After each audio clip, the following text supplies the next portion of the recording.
البدع والأهواء، أهل البدع العقائدية وأهل البدع السياسية. نقول بيننا وبينكم السلف، بيننا وبينكم الكتب، كان فيقول البدع بيننا وبينكم الجنة.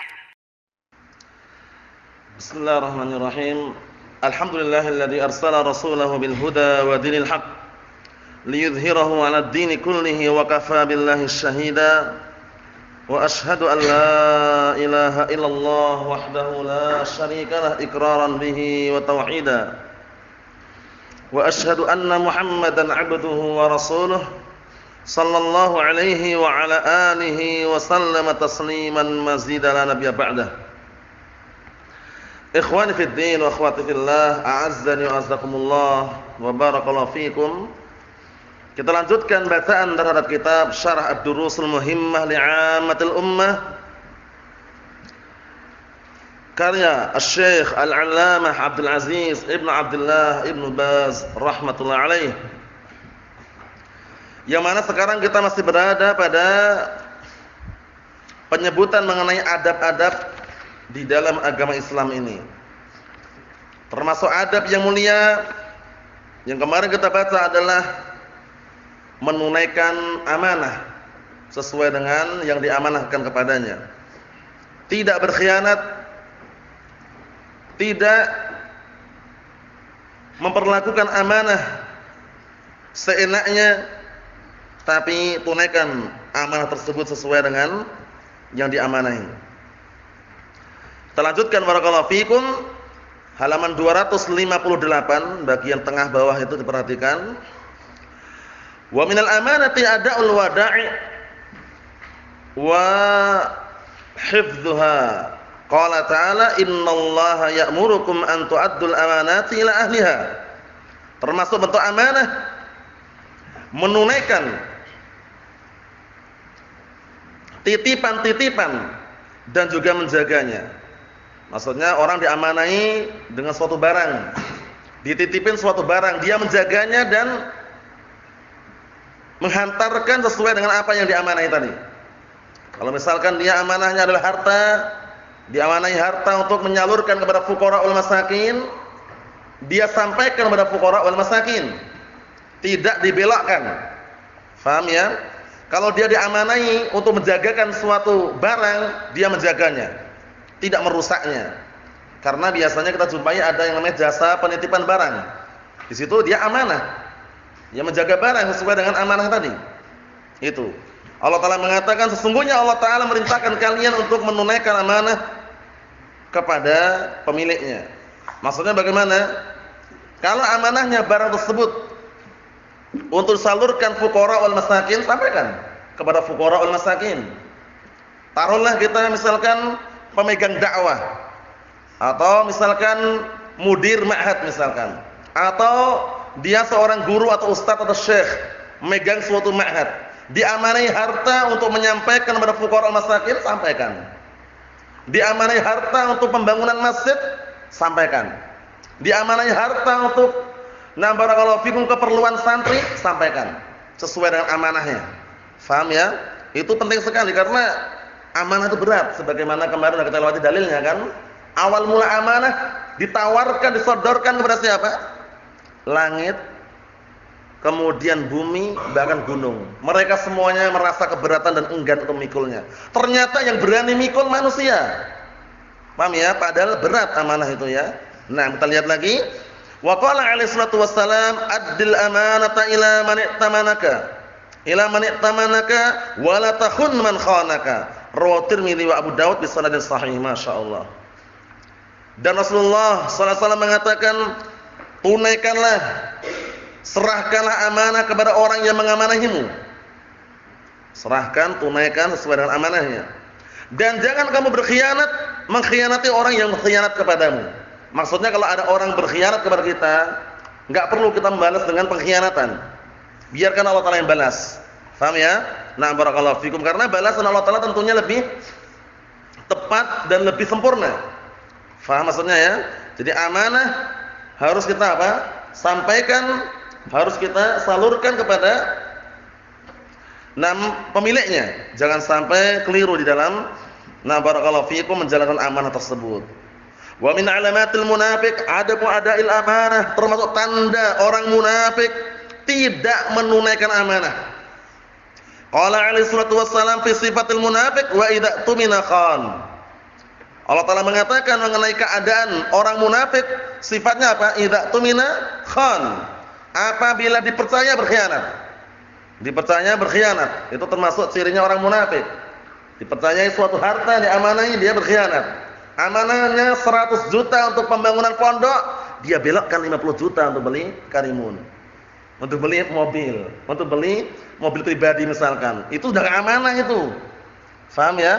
Allahul musta'an. Jadi amanah berat. Kalau enggak mampu jangan mencoba-coba untuk apa? Mengembannya. Karena kita sendiri ada amanah kan? Diri kita ini amanah. Kita diamanahi untuk menjaga diri kita, menyelamatkan diri kita semampunya dengan mempelajari ilmu syar'i, amanah. Waktu yang kita miliki amanah. Harus kita apa? Tunaikan. Harus kita barakallahu fikum memegang erat-erat. Termasuk ciri orang munafik idza tumina khan. Apabila dipercaya berkhianat. Itu termasuk ciri-ciri orang munafik. Naam. Ikhwan fi din wa akhwati fillah, a'azzani wa azakumullah. Jadi termasuk sifat yang mulia adalah amanah. Karena jarang sekali kita jumpai orang-orang yang amanah, terutama di akhir zaman ini, karena apa? Sudah terlanjur terfitnah, tertipu dengan dunia. Naam, illa man rahimahullah, kecuali yang Allah Ta'ala rahmati. Berikutnya, wa ammal 'afaf wal isti'faf 'anil haram fa mimma yajibu 'alal muslim an yattasifa bih. Masyaallah. Dan adapun 'afaf, menjaga kehormatan, menjaga harga diri, wal isti'faf, dan juga meminta untuk apa? Agar diselamatkan dirinya, dilindungi kesucian dirinya. Kesucian dalam artian kehormatannya dari perkara yang haram. Mimma yajibu 'alal muslim an yattasifa bihi, maka termasuk perkara yang wajib atas seorang muslim untuk bersifat dengannya. Afaf, menjaga kehormatan diri, menjaga kesucian dirinya, tidak mengotori dengan apa? Perbuatan-perbuatan yang keji, perbuatan-perbuatan haram, minta-minta misalkan, tasawul, mengemis, minta harta orang lain, baik untuk pribadi atau untuk dakwah, haram. Jangan bermudah-mudahan untuk minta-minta, barakallahu fiik. Walaupun atas nama dakwah, walaupun dengan kotak yang dikelilingkan, diputarkan kotak amal, kotak infak, as-sanadiq, sunduk, paham ya? Diputarkan, jangan. Paham ya? Nah, karena apa? Sudah kita lewati pembahasannya. Rasulullah mengatakan kepada Qabisah bin Khariq al-Hilali radhiyallahu anhu, "Ya Qabisah, innal mas'alata la tahil illa li ahadi thalathah." Wahai Qabisah, minta-minta, tasawul, mengemis, haram, enggak halal kecuali untuk salah satu 3 orang. Antum bisa lihat langsung dalam Sahih Muslim mengenai siapa 3 orang tersebut. Dan sudah kita ulang-ulang berkali-kali ya. Nah, ada pun selain itu, hati-hati. Jangan bermudah-mudahan untuk mengemis, minta-minta atau tasawul atas nama dakwah. Walaupun dia enggak mengacungkan langsung ana minta, tapi dia menuliskan suatu tulisan di atas kertas putih, disodorkan, dikelilingkan, disebarkan proposal sama minta-minta. Paham ya? Itu nanti akan menghinakan dakwah. Akan merusak dakwah, barakallahu fikum. Kenapa? Karena kalau sudah banyak dana, kemudian orangnya enggak amanah, harta tersebut akan diselewengkan, tidak pada tempatnya. Allahul musta'an. Ini menjaga kehormatan, menjaga harga diri termasuk perkara yang wajib. Apalagi meninggalkan perkara yang haram, wajib seseorang untuk apa? Tersifati dengan sifat tersebut. Qala ta'ala, Allah Ta'ala mengatakan, wal yasta'fifil ladzina la yajiduna nikaha hatta yughniyahumullah min fadlih. Artinya apa? Hendaknya orang-orang yang belum mampu nikah tetap menjaga kehormatan dirinya. Yang belum mampu untuk menikah tetap menjaga kehormatan dirinya sampai Allah Ta'ala berikan kecukupan padanya dari sisi Allah Ta'ala berupa keutamaan Allah SWT. Kalau sudah mampu bagaimana? Segera. Kalau sudah mampu untuk menikah dan memungkinkan, segera. Sebagaimana hadis yang sahih, hadisnya Abdullah ibn Mas'ud radhiyallahu anhu, muttafaqun alaih. Apa kata Nabi kita Muhammad SAW? Ya ma'syaral syabab, man istata'a minkumul ba'ah falyatazawwaj. Wa man lam yastati' fa 'alaihi bis-shaum fa innahu lahu wija' aw fa innahu aghadul basar wa ahsanul farj. Wa man lam yastati' fa 'alaihi bis-shaum fa innahu lahu wija. Artinya apa? Wahai segenap para pemuda, barang siapa yang sudah mampu untuk menikah maka menikahlah. Kenapa? Dikarenakan orang kalau sudah menikah dan saatnya untuk menikah itu lebih bisa untuk menundukkan pandangan dan menjaga kemaluan. Tapi yang belum mampu bagaimana? Yang belum mampu puasa. Kata Nabi kita Muhammad alaihi wasallam, berpuasa karena itu sebagai tamengnya. Baik puasa Senin Kamis, puasa Daud atau yang semisalnya. Paham ya? Di sini apa kata Allah Subhanahu wa taala, wal yasta'fif. Hendaknya dia menjaga kehormatan. Siapa dia ini? Siapa mereka itu? Orang-orang yang belum mampu untuk menikah dengan cara berpuasa atau yang semisalnya. Karena na barakallahu fikum fitnah sangat dahsyat. Ya enggak? Fitnatun nisa, fitnah yang sangat besar bagi kaum lelaki. Bukan perkara yang sepele atau ringan, bukan. Paham ya? Terutama di akhir zaman dan di negara kita yang bagaimana perempuan terbuka. Berhijab pun nampaknya telanjang gitu loh ya. Berhijab pun dengan apa? Hijab yang banyak hiasannya. Dan sebagaimana yang Nabi kita Muhammad alaihi wasallam mengatakan, "Ma taraktu ba'di fitnatan hiya adarru 'ala ar-rijal minan nisa." Tidaklah aku tinggalkan suatu fitnah yang lebih dahsyat melanda kaum lelaki melainkan fitnah wanita. Jadi harus berhati-hati. Jaga jarak, jangan bermudah-mudahan untuk apa? Berkerumunan, berkumpul, ikhtilatiyah, campur baur lelaki dan wanita yang bukan mahramnya. Ipar saja, ipar yang dohirnya keluarga dekat. Nah kemudian keluarga yang bisa dikatakan kadang orang bercampur baur, ya enggak, santai. Itu ternyata ipar aja kematian, ipar. Sebagaimana hadis yang sahih, hadisnya siapa? Uqbah bin Amir. Muttafaqun alaih. Suatu ketika Rasulullah mengatakan, "Iyyaka wad-dukhula 'alan nisa." Faqala rajulun minal ansar, "Ya Rasulullah, afaratul hamwa?" Qala al-hamu maut. Al-hamu al-maut. Artinya apa? Hati-hati kamu masuk ke ruangan wanita yang bukan mahramnya. Kemudian ada salah seorang ansar bertanya, "Wahai Rasulullah, bagaimana pendapatmu kalau itu ipar?" Apa kata Rasulullah alaihi wasallam?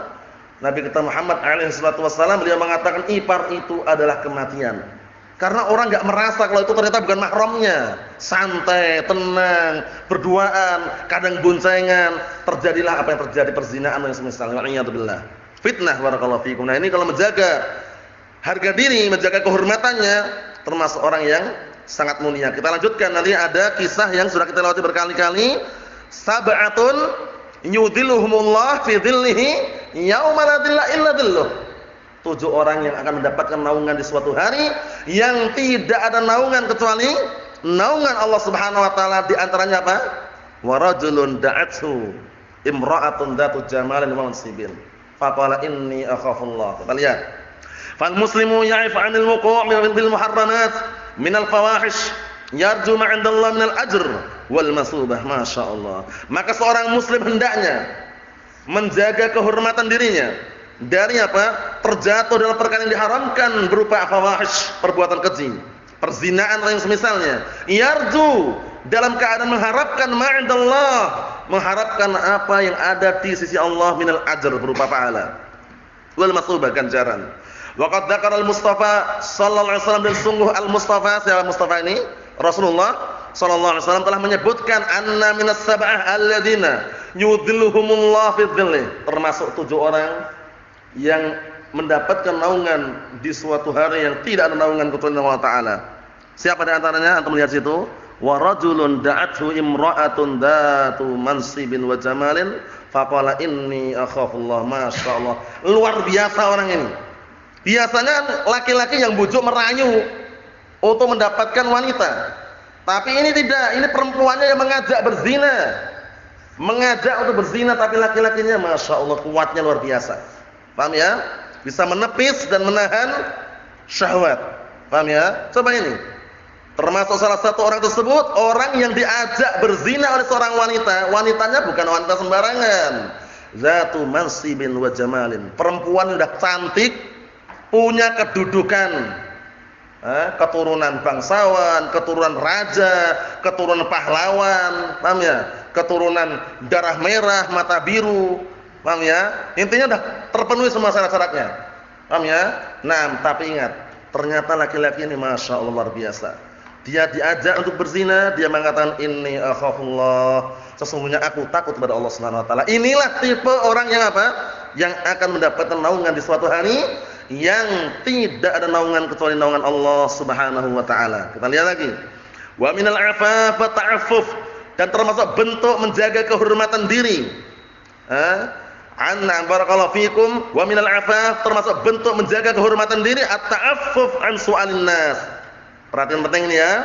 Menjaga kehormatan diri untuk tidak minta-minta kepada manusia. Ingat-ingat. Minta-minta secara langsung haram. Minta-minta dengan cara yang lain seperti mengedarkan kotak-kotak amal, kotak infak dan semisalnya haram. Nah, barakallahu fikum, harus apa? Semuanya dipahami baik-baik. Kita enggak minta Ustaz, cuman mengedarkan, mengelilingkan kotak saja. Kalau enggak minta, kotaknya diapakan, Pak? Ditutup lubangnya. Paham ya? Enggak akan mau dia dikelilingkan gelondongan itu ya, bulatan enggak ada di lubangnya diputarkan satu kampung. Enggak dapat apa-apa. Mereka ketika membuat kotak tersebut dikasih lubang tujuannya biar orang ngasih. Paham ya? Hati-hati. Minta-minta haram. Ini anak ingat berkali-kali ya. Hatta dalam lingkupan para thalabatul ilm di pondok pesantren, ma'had pun hindari minta-minta. Mulai dari jajanan jangan minta-minta. Dikasih enggak masalah. Diberi, diterima, tidak ada larangan. Tapi kalau minta-minta, anak minta coklatnya dikit, anak nanti mau beli Indomie, belum beli Indomie nih, minta dikit dong. Hati-hati. Jangan dibiasakan karena ada yang seperti itu, upayakan dihindari. Paham ya? Sudah minta-minta, kemudian enggak dikasih, malah ngambil sendiri. Paham ya? Saudaranya punya banyak jajan nih, lemarinya dibongkar lemarinya. Setelah dibongkar enggak bisa masang lagi. Allahul musta'an, karena udah habis jajannya tadi. Allahul musta'an, hindari. Jadi minta-minta haram. Dibiasakan sejak kecil, jangan bermudah-mudahan untuk minta-minta. Minta jajanan, minta es krim, minta ini jangan. Kalau ngasih bagus, minta jangan. Paham ya? Nah, dibiasakan karena udah kita lewati kan? Kita udah melewati suatu kaidah yang seringnya terjadi. Kalau kecilannya sukanya minta-minta jajanan, minta makanan, kalau besar yang diminta dana. Paham ya? Udah besar lagi lah, kalau besar dana lah, bukan makanan lagi, hindari. Kalau ngasih bagus. Kita lihat dalilnya ini biar tambah jelas. Qala ta'ala, Allah Ta'ala mengatakan yahsabuhumul jahil aghniya'a minat ta'affuf ta'rifuhum bisimahum la yas'aluna an-nasa ilhafa. Orang-orang yang tidak tahu menyangka mereka orang-orang kaya, menjaga kehormatan diri mereka untuk tidak minta. Ta'rifuhum, engkau mengenal mereka, bisimahum, dengan tanda-tanda mereka yang ada pada mereka. Apa tanda-tandanya di antaranya? La yas'aluna an-nasa ilhafa. Mereka adalah orang-orang yang tidak meminta-minta kepada manusia. Pahami baik-baik ya, jangan pernah meminta kecuali apa? Terpaksa dalam 3 kondisi yang disebutkan dalam hadis Qabisah rawahu Muslim. Paham ya? Selain itu, al-yadul 'ulya khairun minal yadi as-sufla. Tangan di atas lebih baik daripada tangan di bawah. Memberi lebih baik daripada meminta. Paham ya? Nah, jadilah orang yang dermawan. Orang yang suka memberi walaupun sedikit. Paham ya? Memberi bisa memberi ilmu, memberi pengalaman, memberi pelajaran. Paham ya? Memberikan nasihat. Tidak selamanya orang memberikan apa? Harta itu enggak harus. Pahami baik-baik itu ya. Nah, barakallahu fikum, Allahul musta'an. Jangan bermudah-mudahan untuk minta-minta. Kita lihat lagi. Wa qala alaihi salatu wassalam, al-yadul 'ulya khairun minal yadis sufla. Tangan di atas itu lebih baik daripada tangan di bawah. Maksudnya apa? Maksudnya, nah barakallahu fikum, memberi lebih baik daripada minta. Paham ya? Antum ngasih walaupun sedikit, itu jauh lebih baik daripada antum minta. Daripada kita meminta, barakallahu fikum. Naam. Taruhlah antum memberikan hanya barakallahu fikum sebatas kemampuannya saja. Contohnya yang perlu diperhatikan, ketika kita berada di jalan, kadang jumpai di perempatan jalan raya itu ada orang minta-minta. Sekarang modelnya macam-macam sekarang. Orangnya kalau kita lihat tuh gagah gitu, tapi pura-pura jadi boneka dia, joget-joget, ya enggak? Banyak kan sekarang? Banyak, ada yang Doraemon, Hello Kitty, pakai itu. Pakai apa, semacam jaket itu ya, joget-joget, padahal badannya kekar, kerja bangunan jelas kuat dia. Kalau itu nggak bisa dikasih, itu nggak usah dikasih. Atau orang yang nyanyi-nyanyi berjalan sholatullah, salamullah, itu nggak usah dikasih. Badannya kekar, Kerja bangunan kuat ya itu aslinya. Cuman minta-minta. Tapi kalau layak dikasih seperti orang yang tangannya buntung, kakinya patah misalkan, layak dikasih tidak masalah. Bahkan kalau kita bandingkan orang yang apa? Yang minta-minta di pinggir jalan itu yang badannya besar-besar itu dengan orang yang nyebrangkan jalan, antum lebih baik ngasih orang yang nyebrangkan jalan tadi itu. Biasanya di perempatan persimpangan jalan ada nyebrangkan itu kan, dikasih itu lebih baik karena bantu. Tapi yang joget-joget itu ini sekedar apa? Sekedar selingan bahwasanya orang-orang yang seharusnya dia itu layak dan kuat untuk bekerja, kemudian kok minta-minta, jangan dikasih sebagai pelajaran. Allahul musta'an, barakallahu fikum. Wabda biman ta'ul, dan awalilah orang yang di bawah tanggung jawabnya. Kita sebagai kepala rumah tangga dan berkeluarga nih ya, punya tanggung jawab memberikan nafkah kepada istri dan anak. Mulailah yang pertama kali itu. Jangan ngasih ke orang lain, istri dibiarkan. Jangan bersedekah ke orang lain, istri ini terlantarkan. Jangan. Wabda biman ta'ul. Mulailah orang yang di bawah tanggung jawabnya. Paham ya? Kalau berkeluarga berarti siapa? Istri, anak. Antum ngasih orang, bagi-bagi katanya. Istri nggak pernah dikasih. Kalau bagi-bagi orang, masya Allah lancar dia. Jangan. Nah, dikondisikan, paham ya?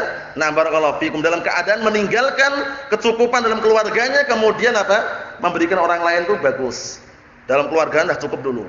Karena kalau kita menelantarkan orang yang di bawah tanggung jawab kita, ancamannya dosa ancamannya. Paham ya?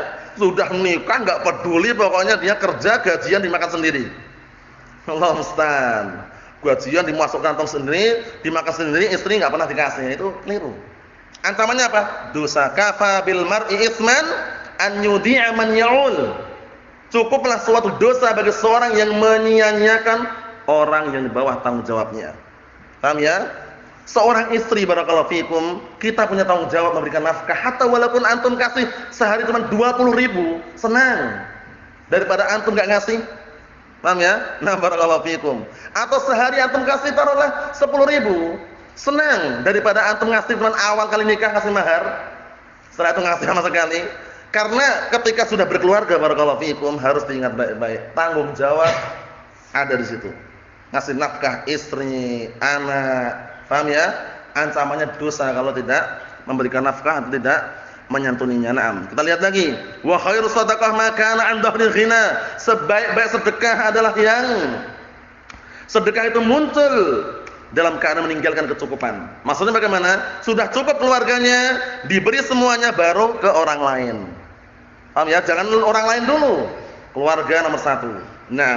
Wa man yasta'fif yu'ifahullah, dan barang siapa yang menjaga kehormatan diri, Allah Ta'ala akan berikan penjagaan kepadanya. Wa man yastaghni, dan barang siapa yang berusaha untuk merasa cukup, yughnihillah, niscaya Allah Ta'ala akan berikan kecukupan kepadanya. Ini penting. Seorang ahlu sunnah kalau belum mencapai tingkatan ini masih berat. Merasa cukup dengan pemberian Allah Subhanahu wa taala. Kalau belum sampai tingkatan ini kurang terus. Tapi kalau sudah mencapai tingkatan ini merasa cukup dengan pemberian Allah taala walaupun sedikit, masya Allah. Nah, barakallahu fikum, seperti itu. Jadi apa? Dia merasa cukup dengan pemberian Allah taala hatta walaupun sedikit. Rasanya hati tenang. Paham ya? Kalau taruhlah dia bekerja 1 pekan, sepekan enggak kerja, tapi masih ada, senang dia. Karena merasa cukup dengan pemberian Allah Subhanahu wa taala. Kalau enggak percaya bisa dibuktikan. Paham ya? Orang bekerja itu macam-macam. Ada yang kerja kelihatannya banting tulang, meras keringat, hasilnya pun nampak. Paham ya? Ada yang dia kerja santai, jual beli syar'i misalkan, jual beli online lah taruhlah. Zaman sekarang online kan? Kemudian dia ada penghasilan, enggak nampak, kelihatannya kerja dia kelihatannya, santai dia. Tapi sekali ngirim paket 5 juta. Paham maksudnya? Contoh saja. Contoh. Maksudnya bagaimana? Maksudnya orang bekerja itu adalah perkara yang mulia, bukan perkara yang tercela ya. Nah, barakallahu fikum. Taruhlah contoh yang lain, kerjaan yang agak ringan dan dia sepakat dengan apa istilahnya barakallahu fikum kedua belah pihak tanam modal lah taruhlah. Itu kadang-kala juga apa? Tanam modal kelihatannya santai tenang tapi dapat penghasilan. Paham ya? Intinya apa? Intinya semuanya.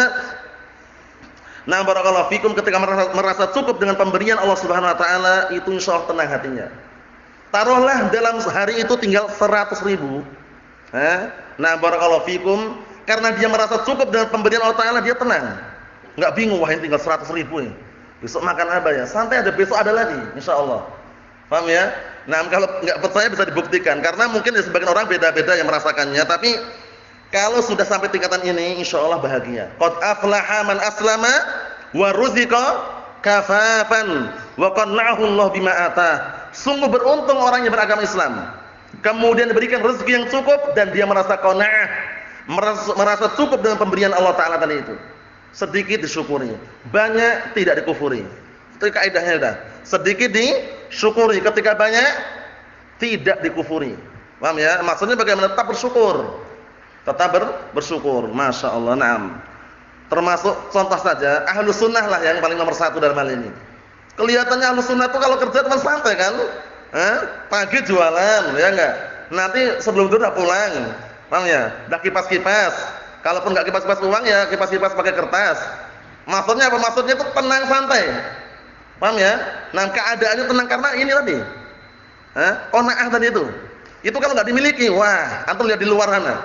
Di luar sana orang-orang yang enggak tahu agama, enggak paham masalah agama, itu walaupun cuaca musim dingin rasanya panas. Paham ya? Kurang terus. Kurang terus, kerja sepekan udah gajinya 5 juta, pengennya 6 juta. Bayangkan, sepekan 5 juta kurang apa coba? Masih kurang katanya. Pengennya 6 juta. Sepekan sudah dapat gaji 10 juta. Paham ya? Pengennya 11 juta. Karena enggak punya jiwa qanaah tadi itu. Tapi kalau kita bisa menanamkan di benak kita, di diri kita qanaah ini, Masya Allah, tenang insyaallah. Paham ya? Punya simpanan, ketika enggak ada kerjaan ya manfaatkanlah simpanannya. Untuk apa simpanan kalau disimpan terus? Ya enggak? Punya simpanan, simpanan itu digunakan, jangan disimpan terus. Suatu ketika digunakan, gunakan. Begitu habis simpanannya, kerja. Paham ya? Tenang aja. Wah, di dunia ini santai aja. Semua sudah diatur, rezeki sudah ada semuanya. Ada yang sudah sampai, ada yang masih di perjalanan. Paham ya? Rezeki yang sudah sampai yang sekarang kita rasakan, kita nikmati, rezeki berupa keimanan. Dan juga rezeki berupa as-sunnah, rezeki yang paling istimewa itu dah. Kemudian rezeki apa tadi? Qanaah, Masya Allah, dah tenang. Ya kan? Nah, seperti itu barakallahu fikum. Ini sekedar selingan bahwasannya perkara yang barakallahu fikum, termasuk perkara dan adab dalam syarat ini adalah di antaranya menjaga kehormatan diri dan menjaga harga diri. Barakallahu fikum, tidak bermudah-mudahan untuk minta-minta. Kalaupun tidak mampu untuk memberi, jangan minta. Tapi kalau mampu untuk memberi, itulah yang terbaik. Sebagaimana perkataan Nabi kita Muhammad sallallahu alaihi wa ala alihi wasallam, al-yadul 'ulya khairun minal yadi as-sufla. Tangan di atas lebih baik daripada tangan di bawah. Apa maksudnya? Memberi lebih baik daripada minta. Nasallahu as-salamata wal afiyah. Subhanakallahumma bihamdika asyhadu an la ilaha illa anta astaghfiruka wa atubu ilaik. Walhamdulillahirabbil alamin.